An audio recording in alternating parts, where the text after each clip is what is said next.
Praise the name of the Lord. Hallelujah. Men and brethren, friends, all of you wherever you are, my partners and lovers, may the Lord bless you abundantly today in Jesus' name. Join me in the analysis. The book of Ezra chapter 18. I want to read from verse 17. And Moses' father-in-law said unto him, the thing that thou doest is not good. Thou wilt surely wear away, both thou and these people that with thee. For this thing is too heavy for thee. Thou art not able to perform it thyself alone. Hearken now unto my voice.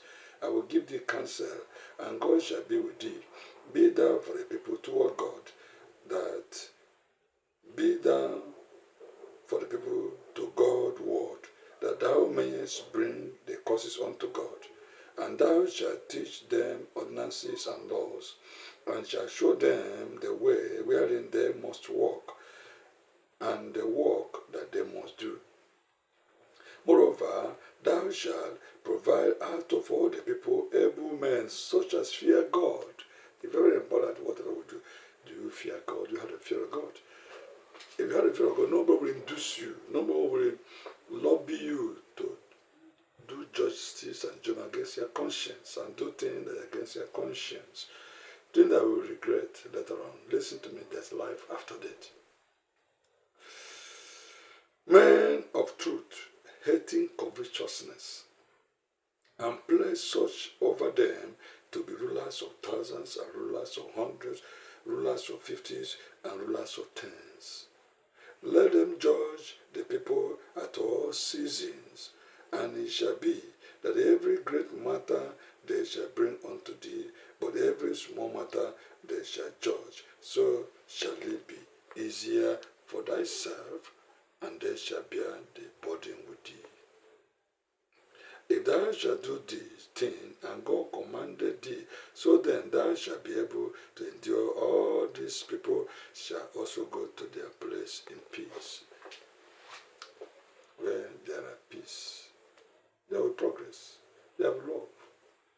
So, they say they are like Chronicles chapter 2 Chronicles chapter 19, verse 6, and say to the judges, take heed what you do, for ye judge not for man, but for the Lord, who is with you in the judgment.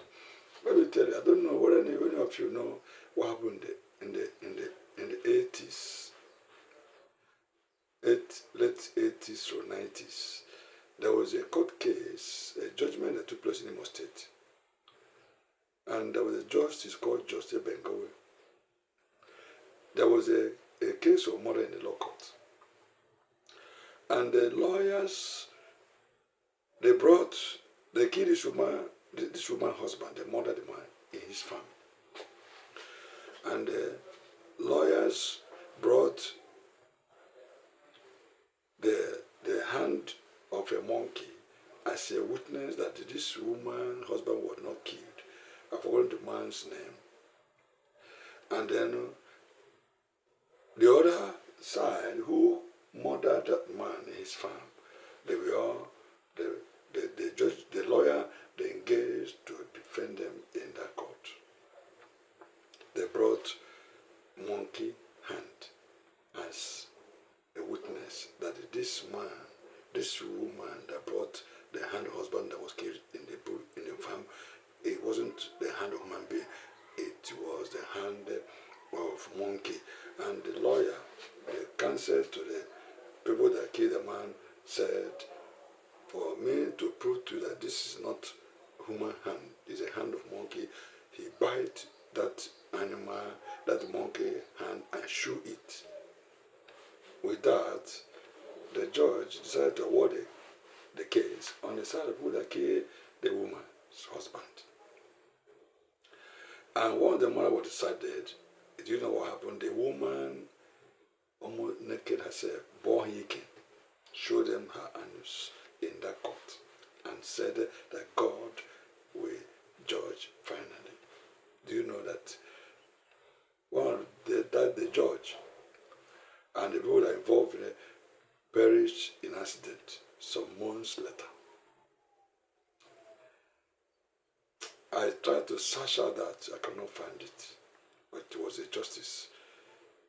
A man by Justice Bengo that did that judgment in Imo State in the late 80s or early 90s.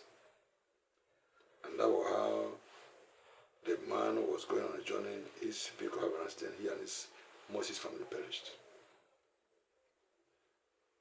You don't pervert judgment and justice. God is God of justice, equity, and fairness. When you judge, you are judging for God, not for man. Like in the Word of God, it tells here.